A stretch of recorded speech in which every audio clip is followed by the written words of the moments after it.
রবিউল আউয়াল মাসের 1 তারিখ মদিনায় চলে যাবেন। এবার তুমি কাঁদে আর বলে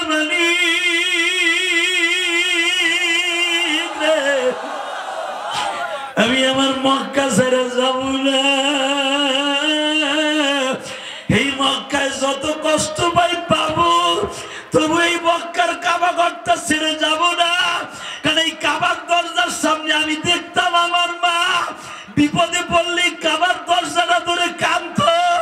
আব্রাহা যেদিন ধ্বংস হবে ওই দিনকে সকালবেলা আমি আমার মায়ের পেটে বসে দেখছি আমার মা কাবার দরজাটা ধরে ধরে চিৎকার মারছিল, আল্লাহ তুমি আব্রাহারে ধ্বংস করো, ধ্বংস করো, ধ্বংস করো, ধ্বংস করো। আমার মায়ের দোয়ার খাতিরে ধ্বংস হয়ে গেছি। এখানে শেষ না, আমি বিপদে পড়লেই কাবার দরজার সামনে দাঁড়ায় কান্দি। ও বাজান এবার আমার দিকে তাকান, কাবার দরজার উত্তর পাশে নবী বসিয়া বসিয়া কান্দে। আমিনা ডেকে ডেকে বলে, বাবা মুহাম্মদ রে তুমি এখানে বসে কেন কেন কান্দো? ও মা আমি এই জন্য কাঁদি গো মা, মক্কার সব ছেলেগুলা বাপ বলে ডাকে, আমি ডাকতে পারি না। এইখানে আমার মায়ের সাথে জীবনের শেষ দেখা রে আল্লাহ।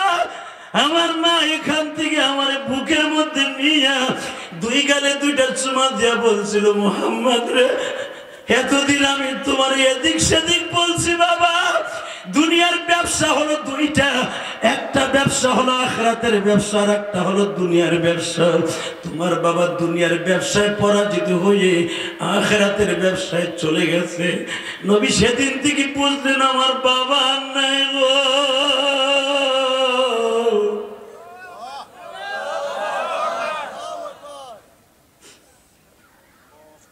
এই যে সোহেল দেখতেছেন আমার পিছনে, হাফিজুরের মামাতো ভাই, ও আমার মসজিদে আসার আগে টাকা দিয়ে বলে যে আদি ভাই আমার একজন কলস লোক তার বাবা মারা গেছে, তার জন্য একটু দোয়া করবেন। এ যুবক আর একটা যুবক আমার হাতে টাকা দিয়ে কাঁদছে আর বলছে, হুজুর আমি আপনার কাছে দোয়া চাই, আমার বাবা নাই গো।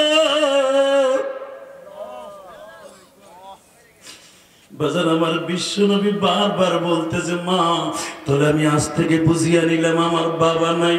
ও মা একটা সত্য কথা বলবা, আমার বাবা কতটুকু লম্বা ছিল, আমার বাবা কতটুকু চওড়া ছিল, আমার বাবা কতটুকু লম্বা হাইট ছিল। আমি না বলে, বাবা ও তোমার বাবা কত লম্বা ছিল চওড়া ছিল, আমি তো তোমারে বইলে বুঝাইলে বুঝবা না, চলো তোমারে বাসায় লয়ে যাই। মা বাসায় যাইতে পারি একটা শর্তে, আমার বাবার কবরের কাছে নিয়ে যাবা। জোরে জোরে জোরে জোরে জোরে জোরে। কষ্ট হইতেছে? আর মাত্র 3 মিনিট কথা বলবো। আপনাদের ফজরের নামাজ ডিস্টার্ব হয়ে পারে ভাই, 11টার বেশি বাজে। আপনি কি ভাবতেছে? শুধু একসাথে বলেন তো, এই জমিনের মালিক কে? আল্লাহ এখনো আছে না? আছে। আমার আল্লাহকে বলে, আল্লাহ আমি মক্কা ছেড়ে যাবো না। কেন? এইখানে বই আমার মার সাথে জীবনের শেষ দেখা। আমি যখন এই কাবার দরজার কাছে দাঁড়াই, আমার মায়ের দৃশ্যটা আমার চোখের সামনে পড়ে। আমি আমার মার কথা মনে করে এখানে কাঁদতে পারি, আমি যাবো না। ও নবী বেশি বোঝা যাবে না, চলে যান। নবী আমার যাচ্ছে, দরকার মারহাবা। রবিউল আউয়াল মাসের 1 তারিখে আমার নবী মক্কার থেকে বের হয়েছে। রবিউল আউয়াল মাসের 8 তারিখ আমার নবী একটা বস্তি ওভারটেক করতেছে। এই বস্তিটার নাম হলো উম্মে মাহবাদ। যেরকম মারহাবা। এই বস্তিটার নাম কি? উম্মে মাহবাদের বাড়ি। বিশ্বনবী বাড়ির সামনে দাঁড়াইলেন। এবার আমার দিকে আওয়াজ দিবেন। এই বাড়ির সামনে দাঁড়ায় আমার বিশ্বনবী আবু বকরকে বলে, আবু বকর রে এই বাড়িতে কিছু খেজুর গাছ দেখা যায়, এই বাড়িতে একটা জাইতুনের গাছ দেখা যায়, এই বাড়ির মধ্যে ছায়ার ব্যবস্থা আছে, ঘরের ভাবিকে যাবেন গা? হ্যাঁ এই মোনাজাত করে যায় রে, যা ভাই মারহাবা বলেন। গেলে গা কিন্তু আমি অস্থ হয়ে যাম গা। আছে আইতেছে।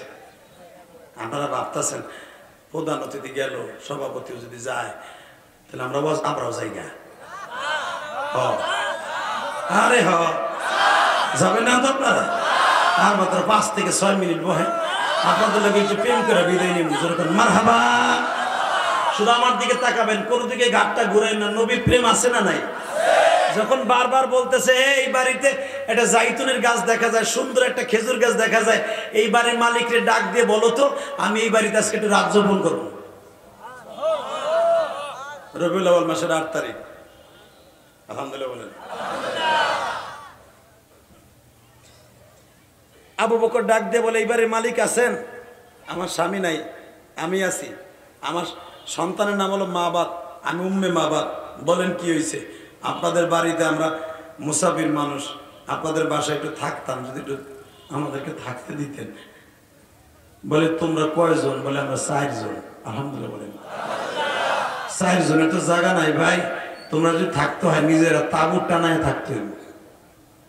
বুখারীর হাদিস, কিতাবুল হিজরা, আমার বাপের বানানোর কথা না। নবী আমার বলেন আবু বকর রে, তুমি নিজের হাতে একটা তাঁবু বানাও।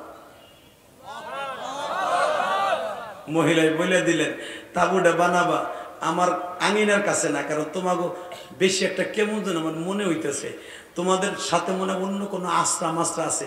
তোমরা বাড়িতে ঢোকার পরে আমার পুরা বাড়িটা ঘেরান হয়ে গেছে। এরকম ঘেরান তো আমার জীবনে পাই নাই। তার একটা কথা বলি, তোমরা যদি এখানে থাকতে চাও, ওই যে আমার উটের ঘর আছে ওইখানে তাঁবু ফেলায় থাকো। বাজানরে বল আমার দিকে তাকান, ওয়া ইন্নাকা লাআলা খুলুকিন আযীম। আমার নবী কত বড় চরিত্রবান নবী। ওয়া মা আরসালনাকা ইল্লা রাহমাতাল লিল আলামিন। যে উম্মে বাবাদের কথা আমার আল্লাহ এত সুন্দর করে হাদিসে বর্ণনা করলেন, আমার বিশ্ব নবী বর্ণনা করলেন। বাজান লম্বা চওড়া হাদিসের মধ্যে আমার নবী এইভাবে উম্মে মাবাদের প্রশংসা করি। আমার নবী উটের ঘরের পাশে একটা তাঁবু গাড়লেন। মাত্র 4 জন মানুষ, আবু বকর, নবী আর নবীর রাহবার একজন, আর একজন হলো আবু বকরের গোলাম বাবা। এই 4 জন মানুষ তাঁবুর মধ্যে বসে আছে। আমার বিশ্ব নবী বলে আবু বকর রে,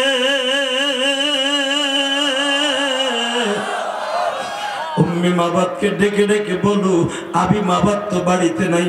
আবি মাবাদ বালি মাবাদের বাবা।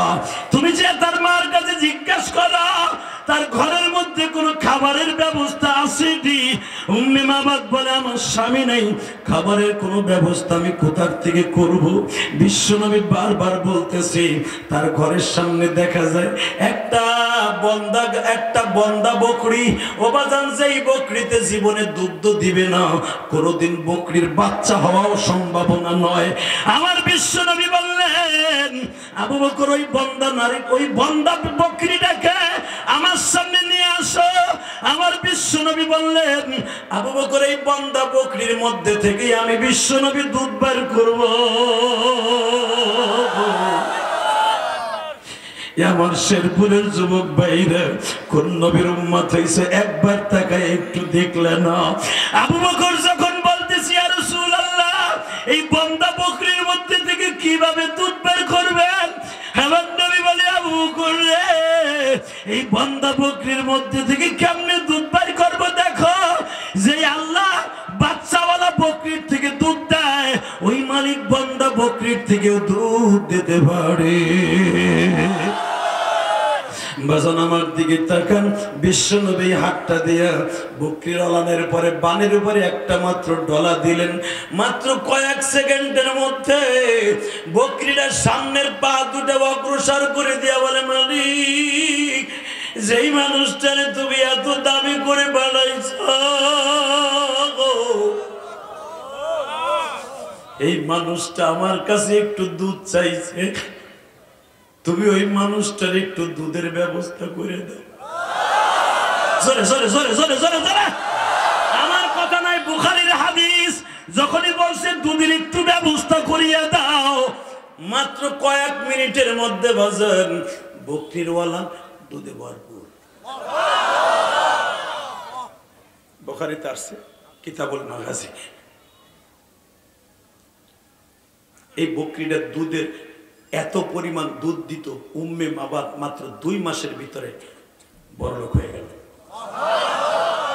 যেই নবী বন্দা বকরির ওলানে হাত দিলে দুধের বরকতপূর্ণ হয়ে যায়, আমার ওই নবী কোনোদিন মিথ্যা কথা বলতে পারে না। কথা বলেন না কেন? আমার ওই নবী বলেছেন ফিলিস্তিনকে তোমরা জানের চাইতে বেশি ভালোবাসবা, মক্কাকে জানের চাইতে বেশি ভালোবাসবা, আমরা আজীবন ভালোবাসবো, বেশে যাব।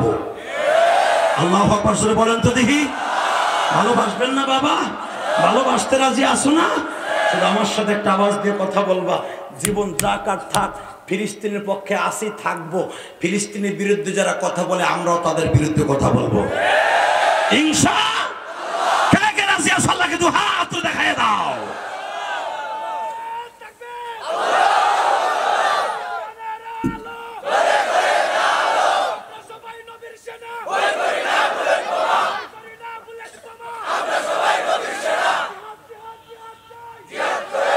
মারহাবা বলেন। একবার বলেন, যতদিন বাঁচবো 5 ওয়াক্ত নামাজ পড়বো। হাত উঁচু করে দেখেন। যতদিন বাঁচবো 5 ওয়াক্ত নামাজ পড়বো ইনশাআল্লাহ। ইনশাআল্লাহ। দ্বিতীয় নাম্বার আরেকটা কাজ করব, যতদিন বাঁচবো মা বাপরে ভালোবাসবো। দেখা ভাই, দেখা দেখা দেখা। আমার মা বোনরা মহিলা প্যান্ডেলে দেখান মা, আমি মায়ের পাগল ইলিয়াসুর রহমান জিহাদি। আমি সারাটা জীবন যা কিছু করছি আমার মায়ের জন্যই করছি। জোরে কান মারহাবা। শুধু আমার দিকে তাকা, কোনো দিকে ঘুরাইও না। এই পৃথিবীতে যদি কোনোদিন কোন